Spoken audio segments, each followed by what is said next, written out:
자, 오늘도 아침 강의 들어와 주셔서 감사합니다. 그리고 제가 공지를 하나 드리자면, 이제 다음 주부터는, 그러니까 이제 다음 주면은 2024년부터죠. 2024년부터는, 강의 시작 시간을 9시 이후로 늦출게요. 그리고 9시 이후로 늦추고, 그리고 플러스 상품 강의까지 같이 할 수 있도록 하겠습니다. 지금은 이제 상품 강의를 따로 하고 있지 않았는데요. 이제 소식지 강의처럼 이제 상품 강의도 이제 매일 좀, 아니면은 매일이 아니더라도 일주일에 몇 번씩은 할 수 있도록 그렇게 한번 바꿔 보도록 하겠습니다. 강의 시간을 좀 늦춰달라는 그 이야기들이 좀 있어서요. 1시간 정도 아니면 1시간 반 정도 늦춰진다라고 생각해 주셔도 될 것 같습니다. 여러분들 연금저축보험이라고 혹시 아세요? 연금저축보험. 연금저축보험이 뭘까요? 세대적격 연금저축보험이 뭘까요? 세대적격 연금저축보험이란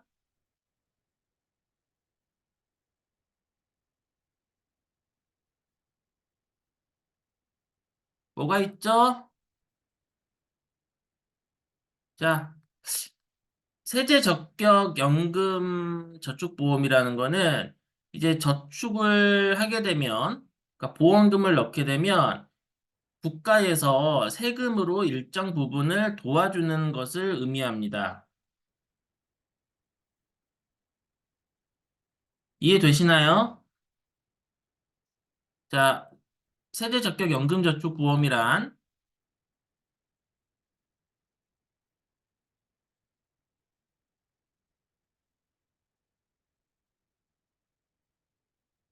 납부를 하면 연금저축보험을 납부를 하면 국가에서 세금으로 일정 부분을 환급을 해줍니다. 환급을 해주게 되는데 이 상품 같은 경우는 중요한 것들이 있어요. 어떤 것들이 있냐면, 판매화법은 어떤 식으로 제가 판매화법을 하게 되냐면, 고객님 혹시 16.5%를 이자로 주는 상품 있다면 그걸 가입하실 건가요? 라고 여쭤봅니다.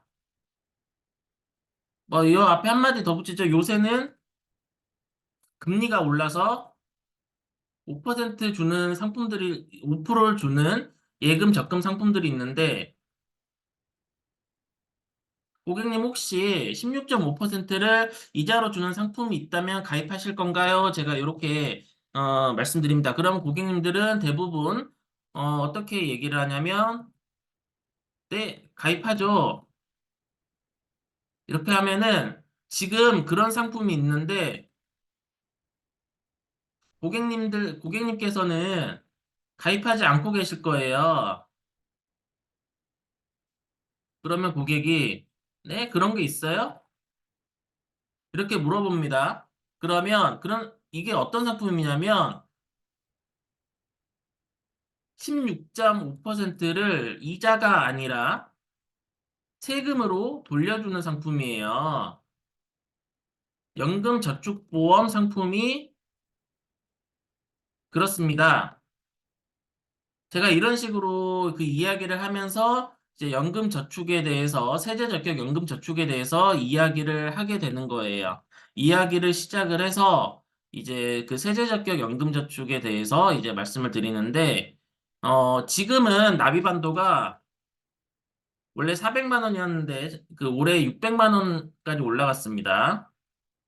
그리고 퇴직연금까지 포함하면 900만 원까지 돼요. 그런데 여기서 퇴직연금을 판매하실 수 있는 분들은 그렇게 많지 않을 거니까 일단은 납입한도 600만 원까지라고 생각을 해주시면 되고, 연 600만 원까지. 그러면 연 600만 원이면은 월 50만 원씩이죠.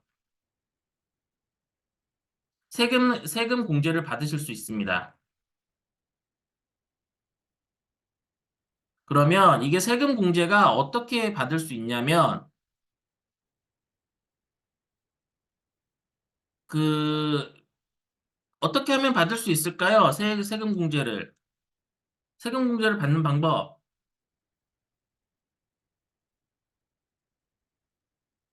연금저축보험에 가입을 하면 됩니다. 가입만 해도 된다.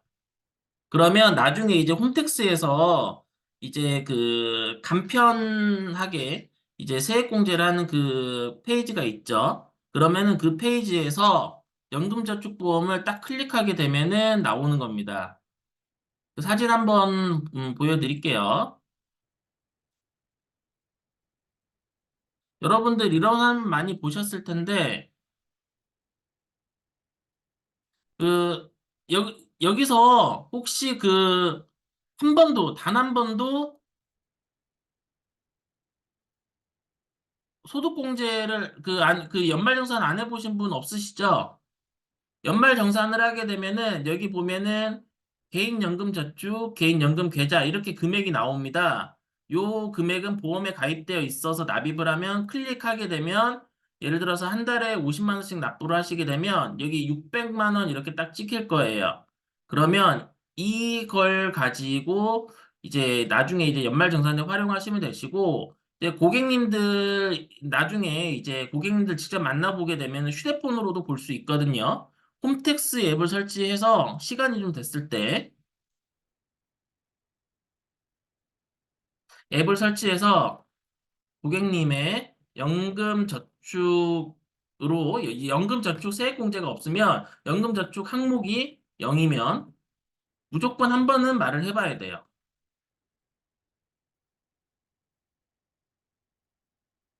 그런데 이 연금저축은 그 세금에서 공제를 받는 보험이잖아요.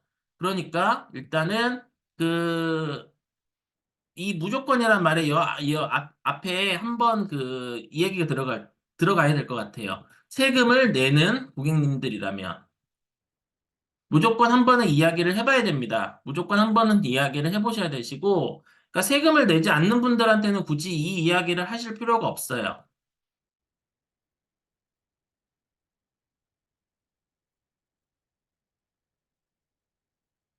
그 세금을 내지 않는 분들은 대표적으로 주부가 있을 수도 있고요. 학생이 있을 수도 있죠. 이런 분들은 굳이 세금을 내지 않고 일단은 세금을 좀 내시는 분들이다라고 하면 저는 연금저축보험도 한 번은 꼭 가입을 하는 게 좋다라고 말씀을 드립니다. 그러면 연금저축보험은 납입 한도는 가입 대상, 연령 조건 없음, 그리고 납입 한도는 연간 1,800만 원, 그리고 가입 기간 5년 이상, 그리고 연금 수령 조건 55세 이후 10년 이상 유지. 이런 식으로 이제 진행이 될 거예요. 그러면 그냥 저는 요거를 그 고객님한테 그냥 10년짜리로 팔거든요. 왜냐면은 5년짜리로 팔면은 수수료가 그렇게 많지 않습니다. 어차피 10년은 유지를 해야 되는 거잖아요. 그렇기 때문에 이 부분에 대해서 그냥 5년으로 이야기를 하지 않고 10년으로 이야기를 해서 딱 납입이 끝나자마자 받을 수 있는 상품이다. 이런 식으로 이야기를 하시면 됩니다.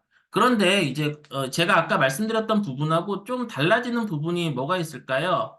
아까 제가 세액공제 한도는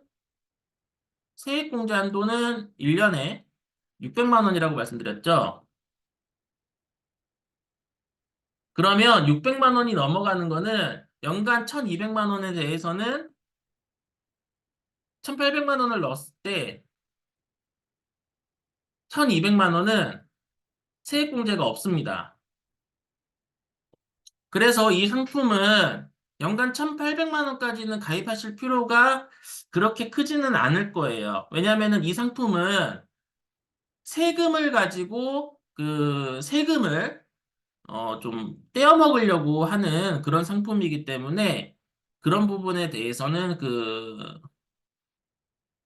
조금 더 이제 생각을 해보셔야 되는데, 저는 600만 원까지만 가입을 해도 된다라고 그렇게 말씀을 드립니다. 이게 솔직히 말씀드리면 수익률이 막 그렇게 좋은 상품은 아닌 것 같아요. 원금 보장은 되지만,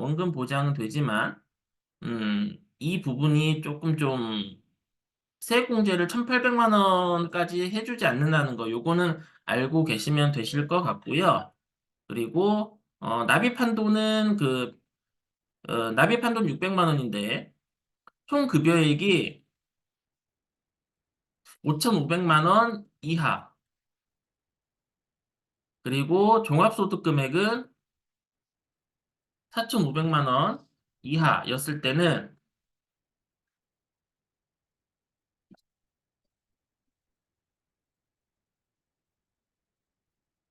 16.5%가 이제 돼요.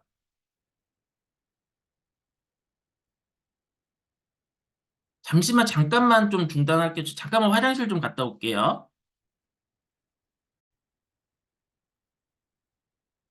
자, 총 급여액 5,500만 원 이하, 종합소득 금액 4,500만 원 이하 했을 때 지방소득세 포함 16.5%를 세금 공제를 받을 수 있어요.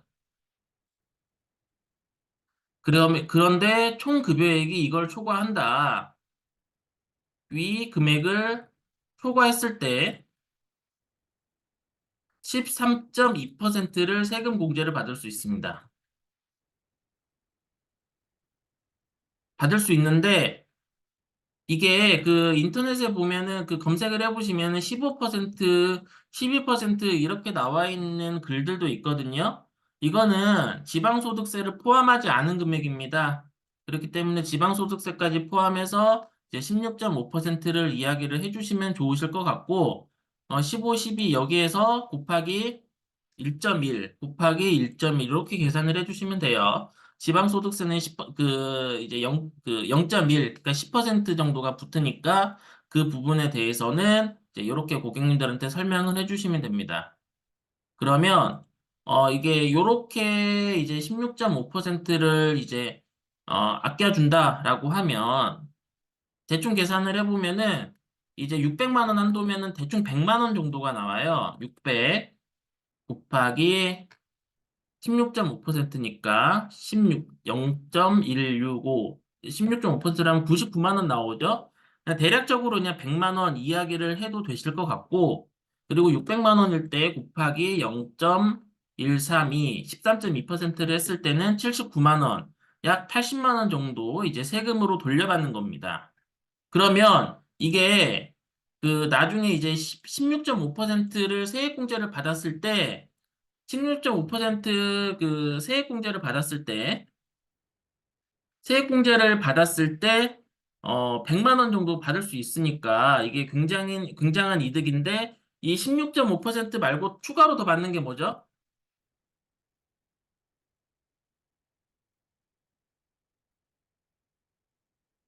운용 수익을 더 받을 수 있어요. 그러니까 이제 이것도 연금 보험 상품이기 때문에 보험사에서 이제 상품을 굴리게 됩니다. 상품을 굴리게 돼서 아까 제가 이제 고객님들한테 이야기를 할 때, 고객님, 요새는 금리가 올라서 5% 상품을 예금 적금 상품들로 가입해도 받을 수 있는데 혹시 16.5%를 이자로 주는 상품이 있다면 가입하실 건가요? 지금 그런 상품이 있는데 고객님께서는 가입하지 않고 계실 거예요.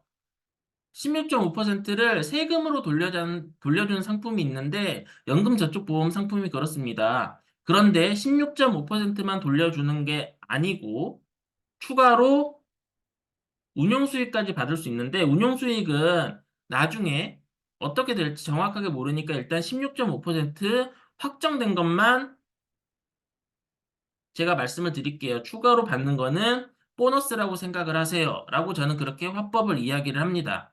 그런데 운용 수익이 있는데 운용 수익을 했는데 만약에 마이너스가 될 수도 있죠. 예를 들어서 1년에 600만 원을 냈어요. 그러면 10년 동안 내면은 6천만 원이죠. 그런데 이게 이것도 보험 상품이기 때문에 사업비라는 게 들어갑니다. 그리고 사업비를 제외하고 운용을 하게 되는데, 이때 만약에 10년 뒤에 10년 뒤에 55세예요, 이분이. 이분이 45세가 가입했다라고 가정을 해볼게요. 그럼 10년 뒤 55세인데, 이분이, 연금을 보니까 10년 뒤에 이게 5천만 원이 되어 있어요. 그러니까 예를 드는 겁니다. 사업비 빼고 운용 실적도 제대로 안 나오는 거예요. 그러면 이게 이렇게 됐다라고 하면 그냥 예를 드는 겁니다. 일단은 이렇게 되는, 뭐, 5,800만 원이라고 할게요. 그냥 5,800만 원이 되어 있다라고 하면 이분이 받을 수 있는 거는 1번 6천만 원, 2번 5,800만 원. 1번일까요? 2번일까요?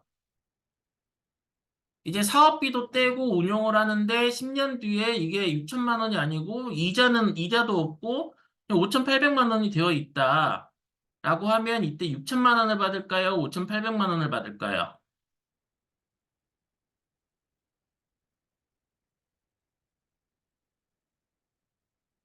자, 몇 분만 답변 더 해주세요. 연금저축보험에 가입을 했는데 원금이 안 됐어요. 연금 수령 시점에. 그러면은 어떻게 되죠? 자, 여러분들이 많이 2번이라고 얘기를 해주셨는데 6천만 원 줍니다. 원금은 보정을 해줘요.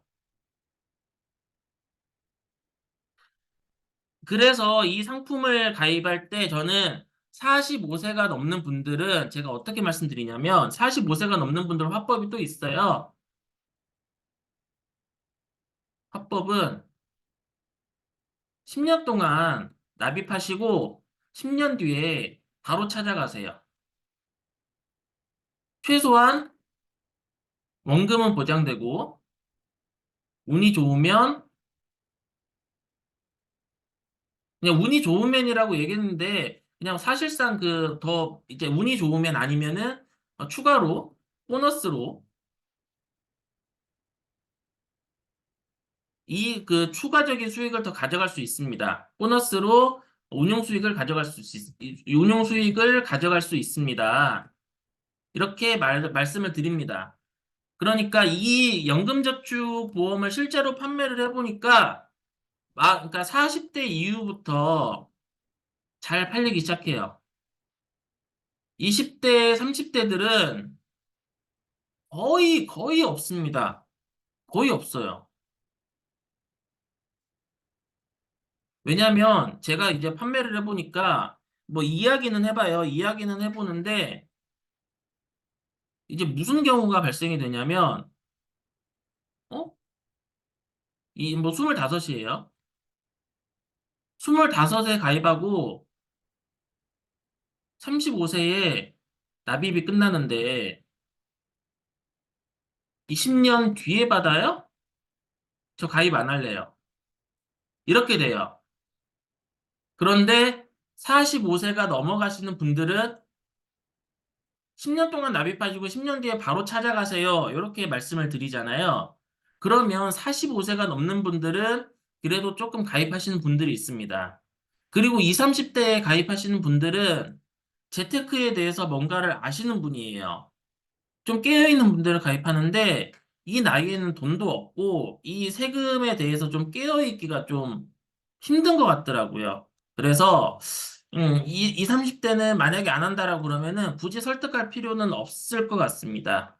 굳이 설득할 필요는 없는데 제가 아까 뭐라고 말씀드렸죠? 여기 5,800만 원 되어 있다.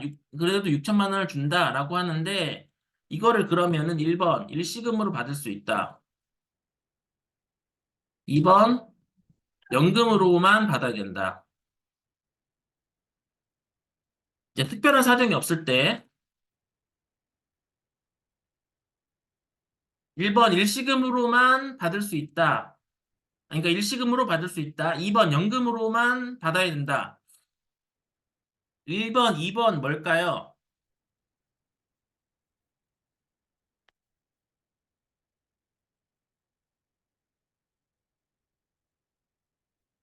이 상품은 연금저축보험입니다. 연금저축보험이기 때문에 연금으로만 받아야 돼요. 그런데 제가 위에 특별한 사정이 없을 때라고 말씀드렸어요. 그러면 이거를 다른 얘기로 하면 특별한 사정이 있을 때는 일시금으로 받을 수 있습니다. 뭐가 있죠? 대표적으로 계약자의 사망, 해외 이주, 계약자 또는 그 부양 가족의 3개월 이상 치료 또는 요양이 필요한 경우, 그리고 파산 선고, 회생 절차,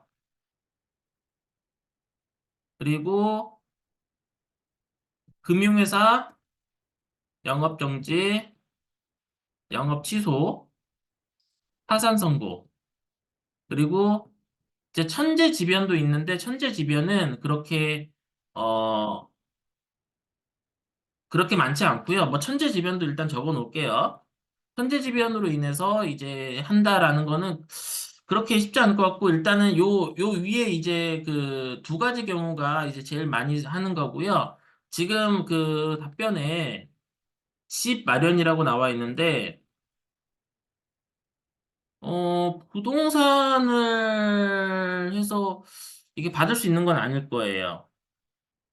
이게 집을 마련하기 위해서 이거를 받을 수 있는 거는 아닐 겁니다. 제가 요거 나중에, 다시 한번 알아보고 집으로 받을 수 있는지도 한번 볼게요. 근데 그러니까 제가 알기로는 여기에 뭐 주택 구입의 목적 그런 거는 없을 겁니다. 제가 알기로는. 네. 그래서 이제 집은 따로 없을 거고요. 그러면 일단은 뭐 얘기하기 쉽게 그냥 고객님께서 해외 이주를 하시거나 아니면은 그 3개월 이상 가족이 병원에 가 있어야 되는 게 아니라고 하면 연금으로만 받으셔야 돼요라고 하고 이제 일시금으로 받을 수 있는 경우는 그렇게 많지 않습니다. 생각보다. 그래서 요거는 무조건 연금까지 받아야 된다. 그러니까 연금으로만 받아야 된다. 라고 하는데, 그러면 예를 들어서 중간에 해지를 하면 일시금으로 받을 수 있을까요? 1번 있다, 2번 없다. 중간에 해지를 하면 일시금으로 받을 수 있을까요? 받을 수 있다, 1번, 받을 수 없다, 2번. 채팅창에 1번, 2번 남겨주세요.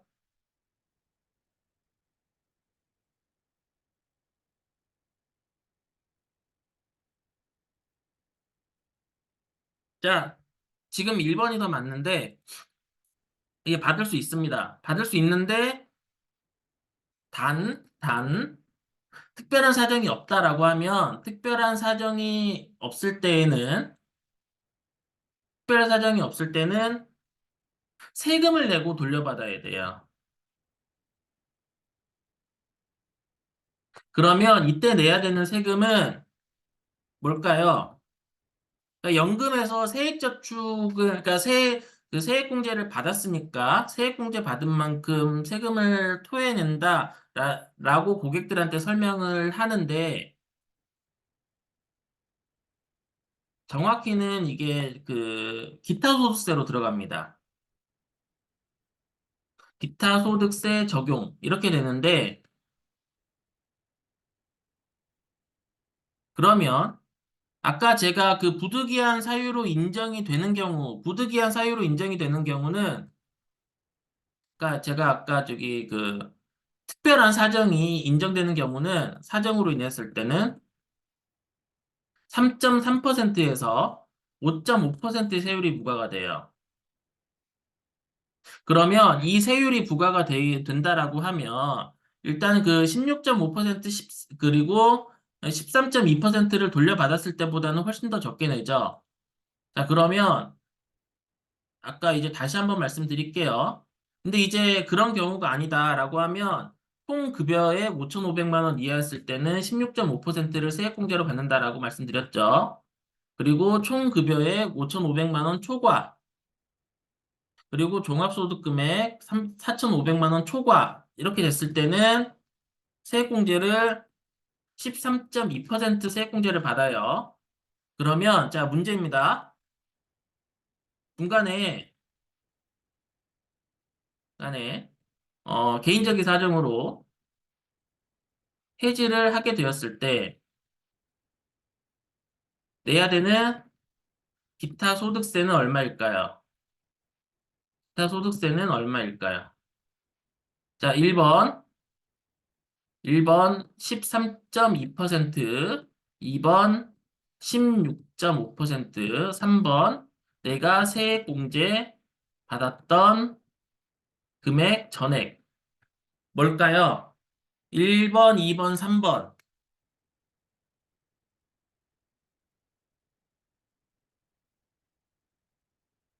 그러니까 내가 세금 돌려받은 만큼 토해내라 그건가요? 세금 공제 받았던 금액만큼?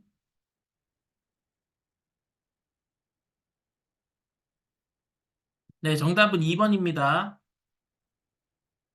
세금 공제 받았던 금액만큼 토해내는 게 아니고 13.2%를 세액공제를 받았던 16.5%를 세액공제를 받았던 기타 소득세는 16.5%가 적용이 돼요. 요 부분에 대해서 많이 이제 잘 모르시더라고요. 그래서 이 부분도 좀 중요하게 설명을 해야 된다. 그러니까 이제 고객님들이 물어봤을 때 그 세액이 그러면은 뭐 제가 13.2% 돌려받으니까 13.2%만큼 그냥 내가 세액 공제 받은 것만큼 돌려내면 될까요? 라고 했을 때 네, 그렇습니다. 라고 하면 요거는 불안전 판매가 될 수 있을 거예요. 이런 부분에 대해서 잘 알고 계셔야 되고요. 단, 제가 그 실제로 처리했던 케이스들 중에 주부나 학생 등, 그러니까 주부나 학생이 왜 이걸 가입하는지 모르겠어요. 근데 주부나 학생 등이 세액공제 상품을 가입을 했을 때 중간에 해지하더라도 세액공제를 받았던 내용이 없다면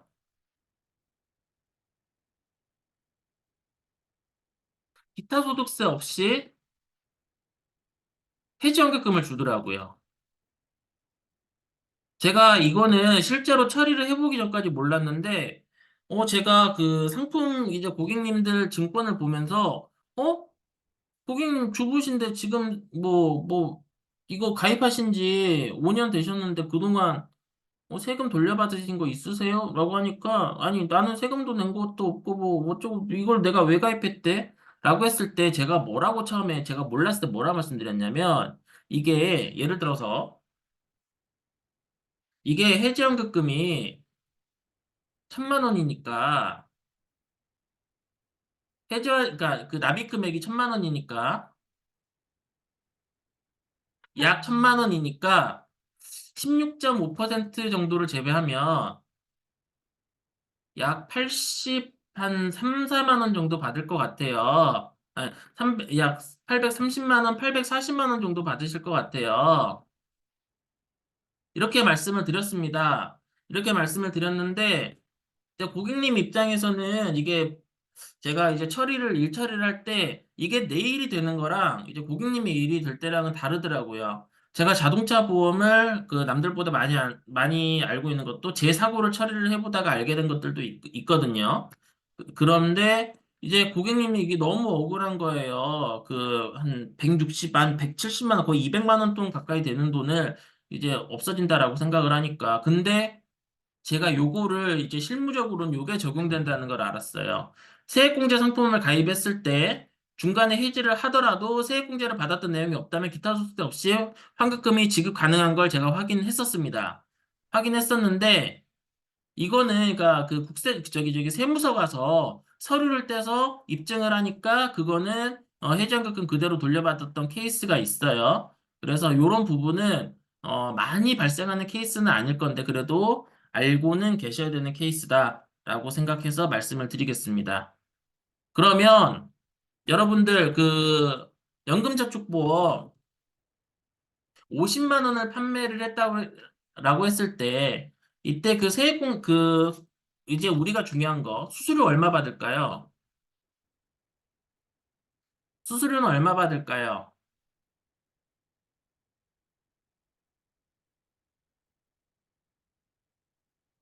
얼마 정도 받을까요? 여러분들이 생각하는 거 한번 이야기해 주세요. 얼마 정도 받을까요?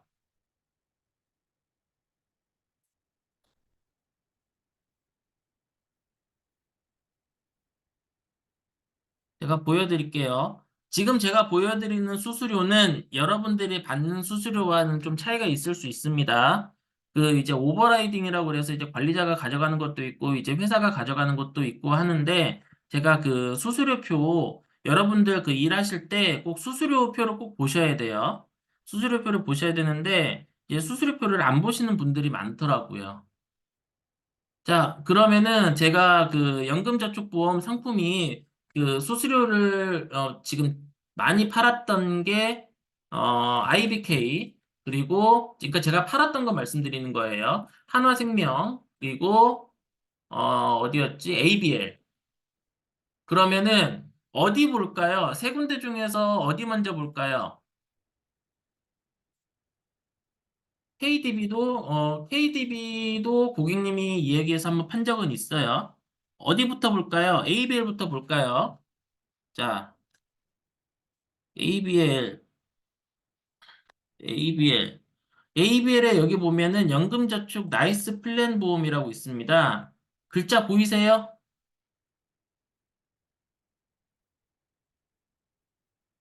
이게 글자 보이시나요? 좀 확대를 할까요? 일단은 휴대폰으로 보시는 분들도 계실 거니까. 나이스 플랜 연금저축 보험이 이제 2월에는 52.9%가 나오고요.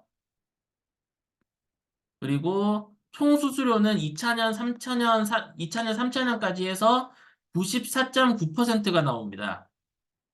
그러면 ABL이 94.9%, 약 95%, 그리고 IBK도 말씀하셨던 분이 계셔서 IBK도 볼게요. IBK도 IBK 세액공제 받는 연금저축보험 볼게요. 이것도 조금 이렇게 키우겠습니다. 세금공제 받는 연금저축보험 IBK 10년 납이었을 때 400%, 약 400%.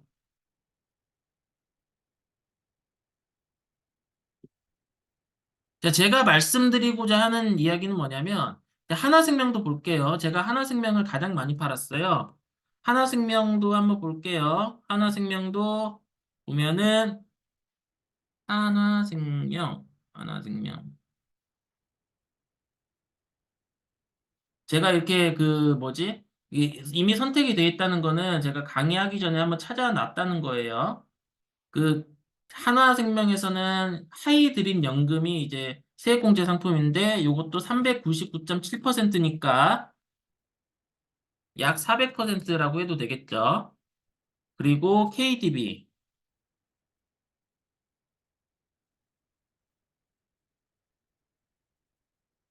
한번 볼게요. 자, KDB. KDB 같은 경우도 여기 총 수수료 봤을 때 282%,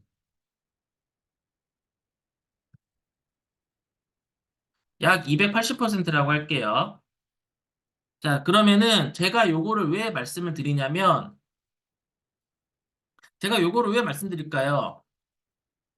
보험사마다 그 수수료 차이가 크게 나나요? 작게 나나요?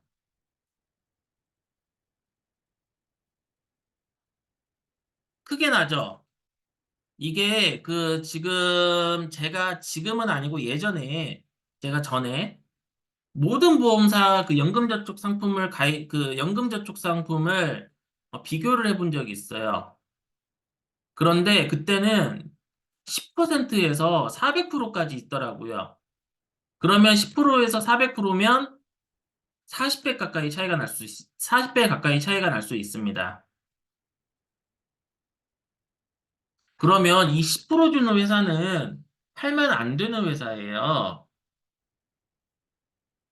자, 10% 주는 회사는 내가 월납 50만 원을 판매하잖아요. 수수료 5만 원 나옵니다. 10%였을 때는. 그 고객님들이 아, 내가 연금저축 혜택을 받으니까 보험으로 50만 원 가입한 게 아니고 저축으로 50만 원 가입했다라고 해도 다행인데 이 연금저축 할 때는 뭘 또 주의를 하셔야 되냐면 이제 요거는 그냥 설계사 입장에서 제가 말씀드리는 거예요. 그 어떤 분들이 계시냐면 고객님들이 총 납입 보험료를 50만 원으로 생각을 하고 계셨다. 계심. 그런데 연금저축보험으로 50만 원을 납입하면 보장성 보험을 잘 가입하지 않으시려고 그래요.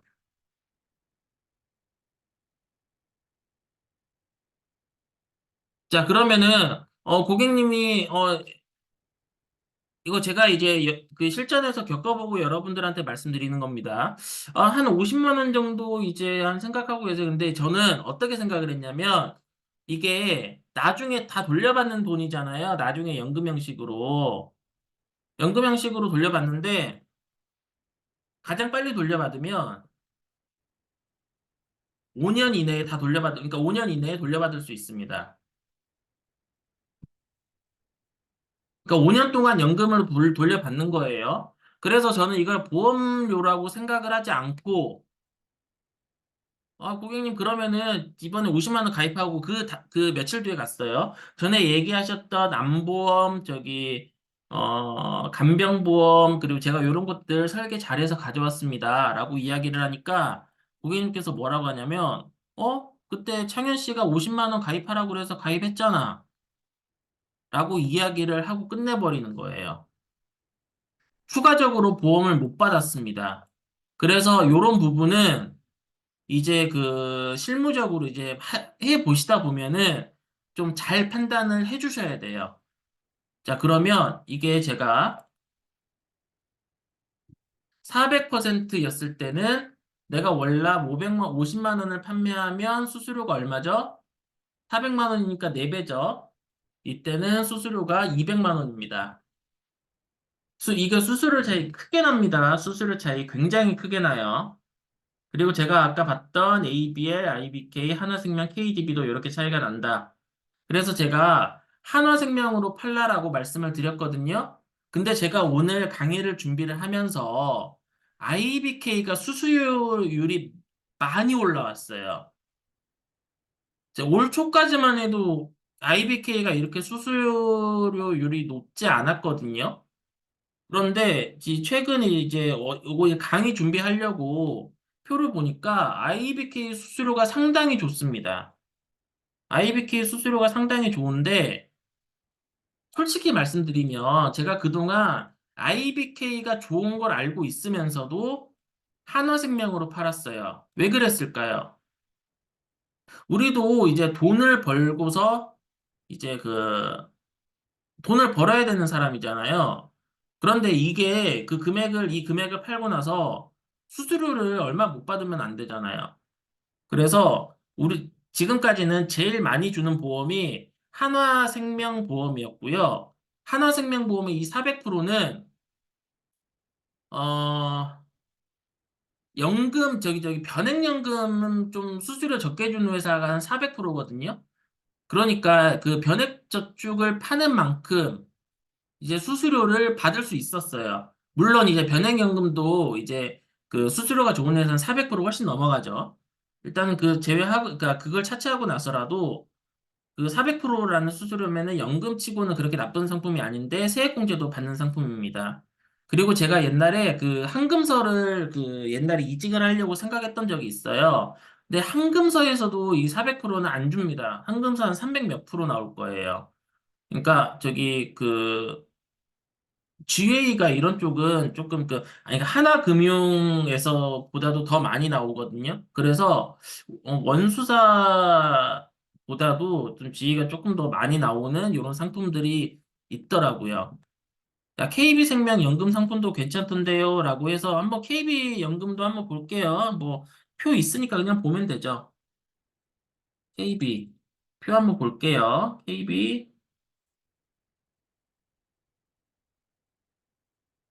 KB 라이프.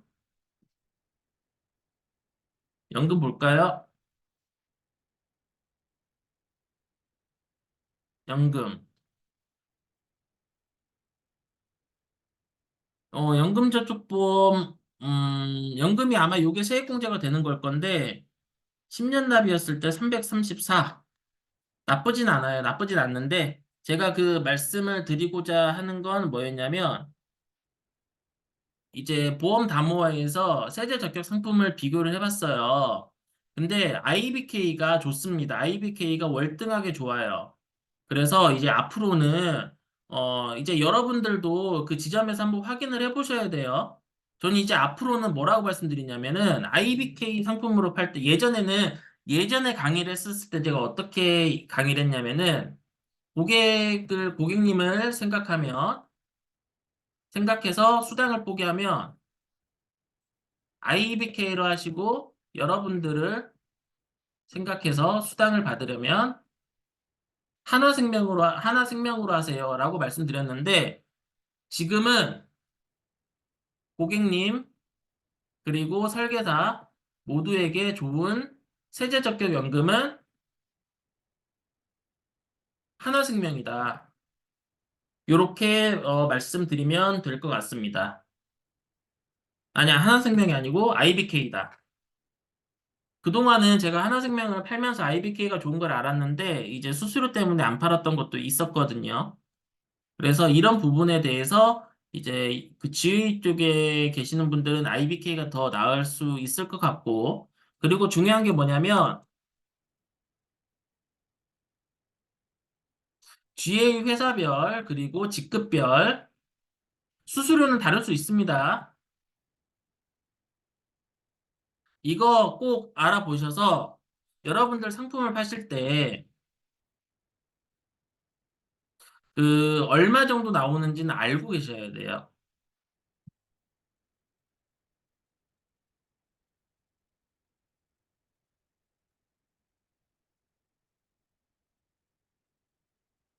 자, 질문이 하나 들어왔습니다. 10년 납을 했을 때 기준으로 연금 개시되면 수령 금액은 다 똑같나요? 얼마 정도 나오나요? 라고 말씀하셨잖아요.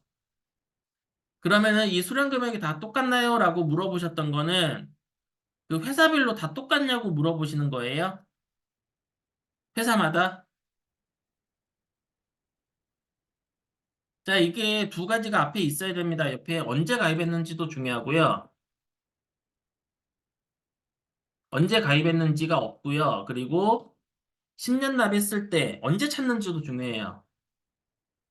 언제 찾아가는지도 중요한데, 일단은 질문의 요지는 그것보다는 이제, 어, 얼마나 받는지가 딱 이제 궁금하신 거죠. 40세에 10년 납입하면 50세예요. 그러면 해약환급금이 이제 나오는 게 쭉 보시면, 이제 1등 IBK가 1,700만 원 정도 나오고, 꼴등 DB손해보험. 그러니까 그리고 저기 웰컴 투 IBK 연금보험 요거는 잘 안 하는 상품이에요. DB손해보험에 있는 게 1,464만 원, 1,200만 원 냈을 때. 그러면 차이가 대략 한 200만 원 이상 나죠. 거의 한 300만 원 차이가 나죠. 그러면 차이가 좀 많이 나는 회사별로 차이가 좀 나는 편입니다.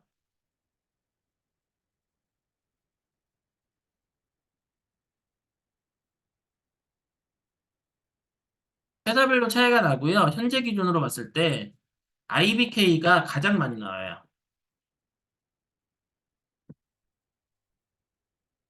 이 답변 되셨나요, 김영수 사장님? 예전에는 IBK가 수수료가 그렇게 많지 않았는데, 요새 지금 오늘 표 보고 깜짝 놀랐습니다. IBK 수수료가 너무 많이 올라왔어요. 그래서 저 이제 그 앞으로 좀 IBK를 팔아야 되고요. 제가 여기서 말씀드리고자 하는 중요한 부분이 뭐냐면, 이제 뭐 장기보험 상품은 뭐 운전자 보험을 할게요. 운전자 보험도 회사마다 다르긴 한데, 연금저축보험은 회사마다 편차가 크다. 뭐 수수료든 지급률이든 수수료 편차가 크다. 그리고 나중에 돌려받는 금액도 크게 차이가 난다라고 생각을 해주시면 될 것 같습니다. 우린 수수료를 보고 일을 해야 되죠. 나중에 이제 이 10% 보는 회사 보고 판매하시면 안 돼요. 그리고 제가 이제 말씀을 이제 좀 빠뜨린 게 있어요. 자, 연금 수령액은 월 얼마 정도 되는지도 알 수 있나요? 이거는 이거는 상품 설명서 보시면 나와요. 가입 제한서 보면 나오는데, 그리고 이게 5년 동안 수령형이 있고요. 5년 수령형, 10년 수령형, 20년 수령형, 그리고 동진 수령형 이런 식으로 있어요. 그래서 이거는 어떻게 받는지마다 다르고요. 요거는 한번 뽑아 보셔야 돼요. 뽑아 보셔야 이건 됩니다. 요거는 제가 여기서 답변 드릴 수 있는 게 아닌 것 같아요. 제가 그러면은 이 연금 수령 금액은 제가 나중에 보강할 때 실제 제가 설계했던 설계안 가지고 한번 말씀을 드릴 수 있는 기회가 있으면 드릴 수 있도록 하겠습니다. 그리고 이제 기본적으로 연금소득세가 있어요. 나중에 이제 연금 수령할 때 연금소득세가 있는데 연금소득세가 얼마냐면 70세 이전은 이전 수령 시작했을 때 5%, 그리고 80세 이전 4%, 그리고 80세 이후 3%. 그래서 이 부분에 대해서 근데 저는 80세까지 가는 거를 그렇게 그래요. 그래서 70세 이전에 수령을 하는 게 어떨까 싶습니다. 저는 저도 연금저축보험에 가입을 해 있는데, 그러니까 연금을 가입할 때 저는 55세 딱 되면은 다 타려고 준비를 하고 있어요. 그래서 연금소득세는 5% 정도라고 생각을 해주시면 될 것 같습니다. 그런데 여기에 이제 세금이 0.5가 더 붙는 거는 이제 아까 말했던 추가적으로 붙는 세금이 있다라고 말씀을 드릴 수 있을 것 같아요. 아까 말씀드렸죠? 아까 10% 정도, 그러니까 10% 정도 더 가산을 해야 되는, 가산을 해야 되는 게 있다라는 거 알고 계시면 되실 것 같고요. 조금 더 정리하면 70세 이상부터 80세 미만, 이때는 4.4%, 그리고 80세 이상일 때는 3.3%. 그러니까 이 부분에 대해서 RP를 할 때 굳이 막 설명을 강조해서 하지는 않습니다. 강조를 해서 하게 되면은 저희들이 상품 팔 때 조금 불리한 부분이 있더라고요.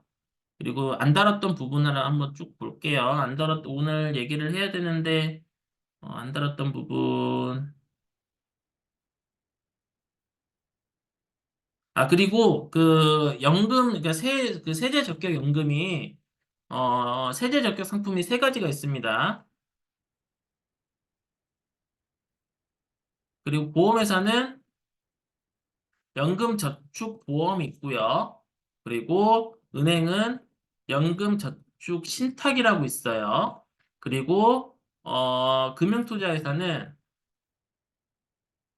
연금저축펀드라고 있습니다. 자, 그런데 원금 보장되고요. 원금 보장이 됩니다. 원금 보장이 되고 원금 보장이 되는데 펀드는 원금 보장이 안 돼요. 원금 보장이 안 되는데 수익률은 좋을 수 있습니다. 수익률은 좋을 수 있다.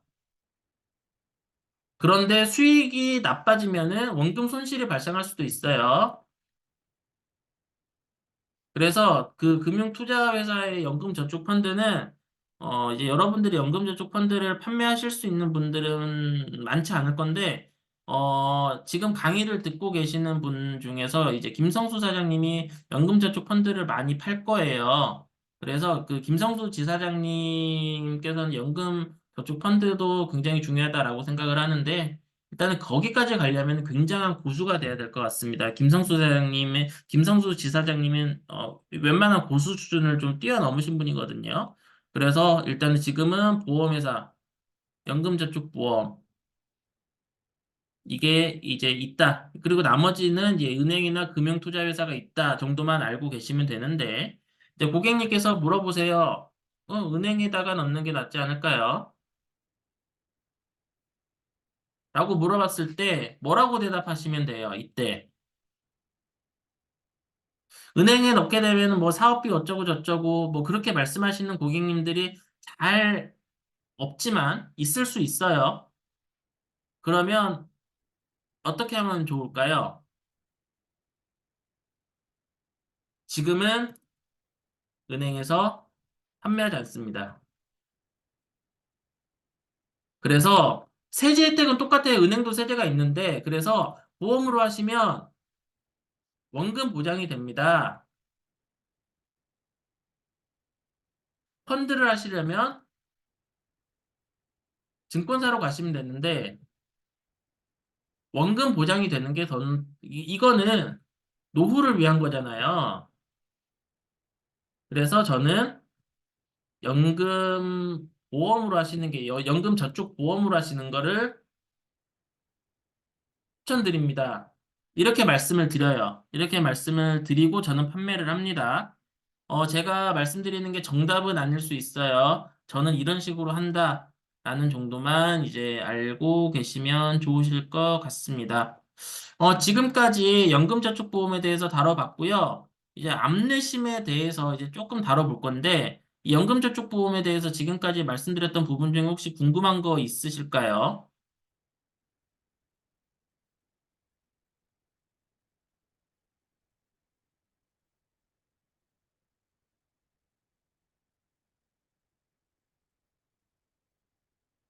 여러분들, 나중에 이제 저는 이거를 월 초에 판매를 많이 하는데, 아니, 그러니까 연초에 판매를 많이 하는데,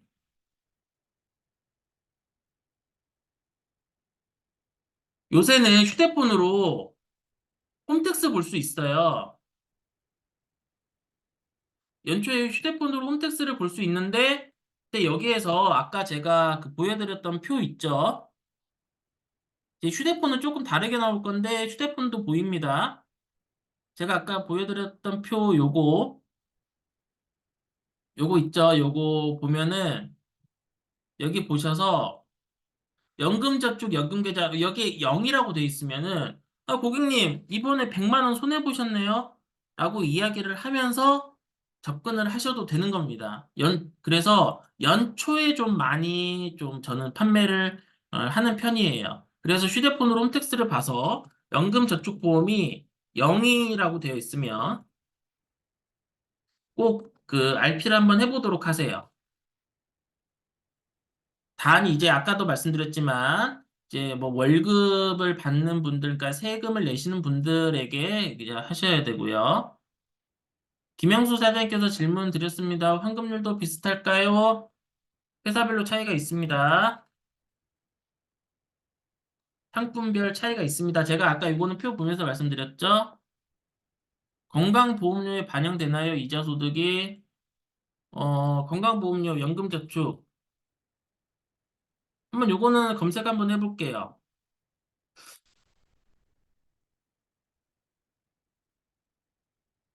기사가 몇 개 있네요.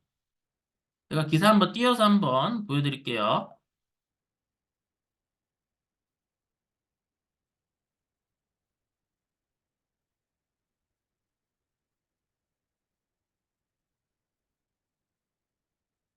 연금소득세 과세는 되지만 건강보험료에는 해당이 없다라고 나옵니다. 그러니까 국민연금은 건강보험료에 연금소득액의 30%가 부과가 되지만 연금계좌는 건강보험료에는 해당이 없어요.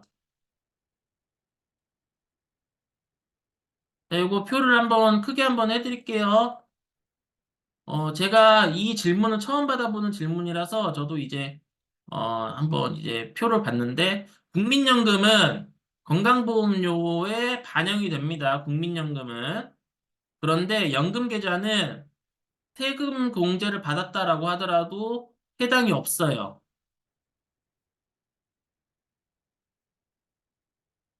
자, 그리고,